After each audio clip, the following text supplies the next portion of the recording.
দোস্ত তোরে বাইকটা দিতাছি, তুই একটু তোর নিজ দায়িত্বে তোর নিজের মনে করে চালাইস, এক হাতে চালাইস, গাড়িটা কাউরে দিস না।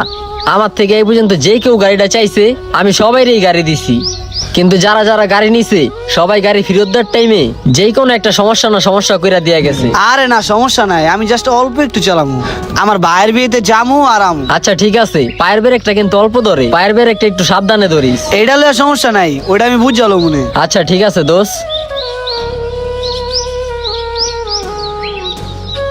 গাড়ি চালাইতে পারে ও? হ দেখছি তো মোটামুটি পারে। যাক ভালো।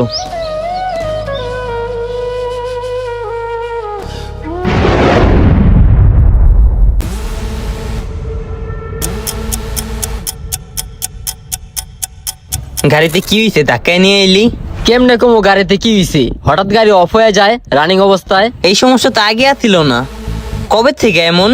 আরে আজকে গাড়িটা রিফারতে দিলাম না ভাই, দিয়ে যাওয়ার পরের থেকে এই সমস্যা হইতাছে। ওরে জানাইছস? না ওরে জানাই নাই কা। তাহলে ওরা জানা তুই। ওরে জানায় কি হইব, আমার ভাগ্যটাই খারাপ, মানুষ একটা জিনিস চাইলে নাও করতে পারি না, আর দিলেও ভালোভাবে দেয়া যায় না। দেখ, ভাগ্যের দোষ দিস না, দোষ হয়েছে নিজের, দোষ হয়েছে আমাদের।